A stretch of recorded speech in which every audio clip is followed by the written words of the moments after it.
काय हे छब्याच्या गळ्यामध्ये घंटी का बांधली बोलताय तुम्ही? अरे ते असे जनावर असतात ना ते निघून जातात ना. कुठली जनावर आहे? यांच्या आवाजाने घंटीच्या हा लगेच निघून जातात. मग चांगलं आहे की मग. साप वगैरे असेल ना आता ह्यात मध्ये आता ते चरत आला इथं आहे मध्ये तो चरत आला ते घंटी वाजली की निघून जातो. अच्छा असं आहे. ती जागा सोडून बाजूला होतात ती लोक. असं आहे.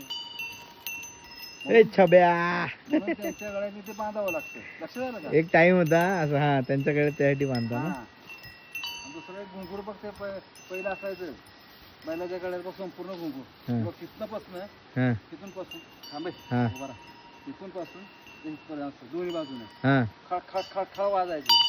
त्याला चाळ म्हणायची लोक. चाळ चाळ तुमच्या घरी बी असेल बैला. हा बैलाची चाळ आहे ना. हा मग ते घालायची ह्या दिवसात कशासाठी? त्या जनावरांसाठी घालत होते लोक. जनावर असे असतात ना त्यामुळं ते जातात निघून मग. अच्छा म्हणून ही गाठी बांधायची. आता आमच्याकडे बैल नाही राहिले ना. आता तुमचे बैल तेच आपले बैल आहेत.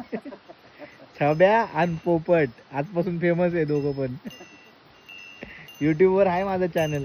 आहे ना? हो मग हे टाकून पोपट ए पोपट भरलाय ते. त्याला धुवायला लागेल जरा. हा थंडीत धुवायचं नसतात ना त्यांना. थंडीत नसतात धुवायचे का? पावसामध्ये धुता येत नाही त्यांना. का पण? थंडी घेतात ना जनावर. अच्छा अंगात थंडी घेतात का मध्ये? त्यामुळे धुवायचे नसतात त्यांना. एक तर पाऊस असतो परत आपण धुवायची की परत मग त्यांना तो त्रास होतो. अच्छा सर्दी होणार ताप येणार असं बी आहे त्यांचं बी आहे तसं.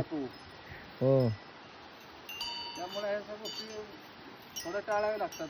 ऊन पडलं ना ह्यांना बैलांना कानेट वगैरे नाही लागत ना? लागतात. ते काढावं लागतं परत? नाही ते पडतात आपण खाली पायाला लागतात ना.